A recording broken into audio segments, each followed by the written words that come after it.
Hello, and welcome to episode 45 of Rivers Arcade Review. My name is Zed.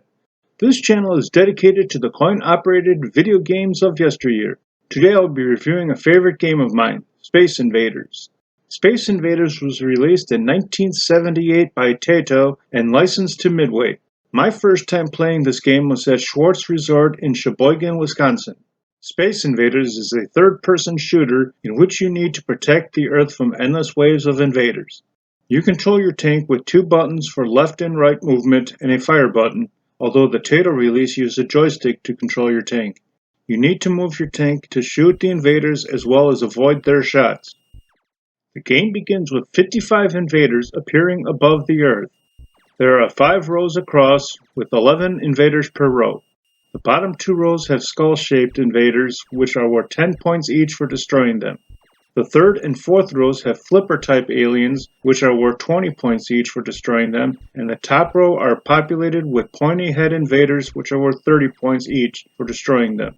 You need to destroy the invaders because if they reach the ground, your game will end no matter how many lives you have left. There are also 4 green house-shaped barriers which can be used for shelter from enemy shots. Enemy shots will damage these barriers, as well as you are able to shoot through them to create an extra path to shoot the invaders. If the invaders get low enough, they will erase your barriers just by marching through them. There is also a reddish-orange colored flying saucer which occasionally will fly across the sky, which is worth a mystery score between 50 and 300 points.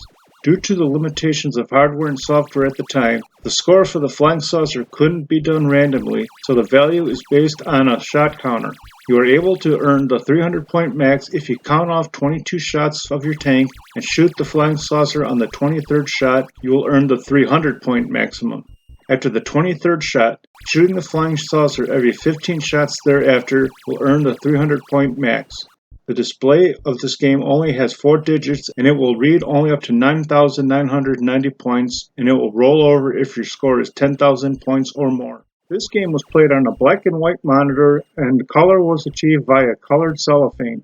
The creators of this game were also able to simulate a colored background quite uniquely. They printed a background on a piece of cardboard that curved around the back end of the machine.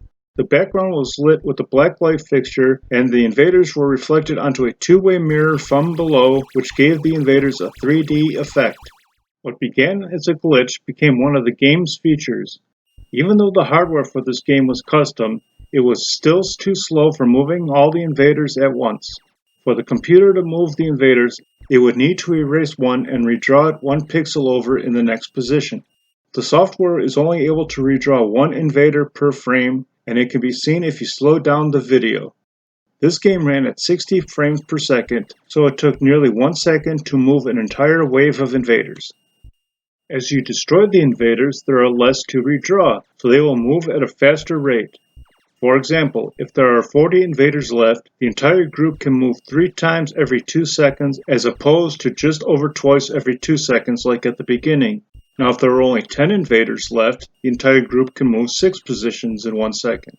Now when you get down to 1 invader, it will move 2 pixels at a time when moving left, but 3 pixels at a time moving to the right. Therefore, it is actually moving faster by itself. There is a video glitch in this game in which if you have the last invader as a 10-point skull invader, the invader will leave a trail of exclamation points as it is moving to the right and will erase them as it is moving back to the left. After the skull invader advances to the right 2 full times, it will dive bomb to the ground for an immediate game over no matter how many lives you have left. As the levels move on, the invaders will start the levels lower and lower, although levels 4, 5, and 6 will begin at the same height, where the lowest invaders will have green legs. For levels 7, 8, and 9, all invaders will begin at the same height, with the lowest invaders being solid green. Level 10 will have the invaders start higher up, with the lowest level entirely white. Levels 11 on up will have 3 levels all white, 3 levels with green legs, and 3 levels with solid green invaders on the lowest levels. This will repeat as long as the game continues. Some trivia about this game includes the following. The game was so popular in Japan, it is said to have caused a shortage of the 100 yen coin. Another item is that Space Invaders is one of the most cloned games of all time, along with Pong and Pac-Man. This game also has the invaders take part in the attract mode, having the point-ahead invader correcting an upside-down Y in the word play and destroying an extra C in the word coin. Although while filming this video, I caught a glitch where the point-ahead invader changed into a flying saucer after destroying the extra C, yet I couldn't duplicate this trick. I find this game very fun and challenging and highly recommend playing this game if you can find it in an arcade setting or on an emulator. Although if you play it on an emulator, playing the original ROM is more true to the game than any of the re-releases. I like this game more than Pango, but not as much as Ms. Pac-Man, so I rank Space Invaders 13th overall. Thanks for watching. I hope you enjoyed it. If there are any games you would like me to review, please leave a message in the comments section below or on my homepage. Please remember to hit like, share, and subscribe. And stay tuned for new videos every Wednesday and Sunday.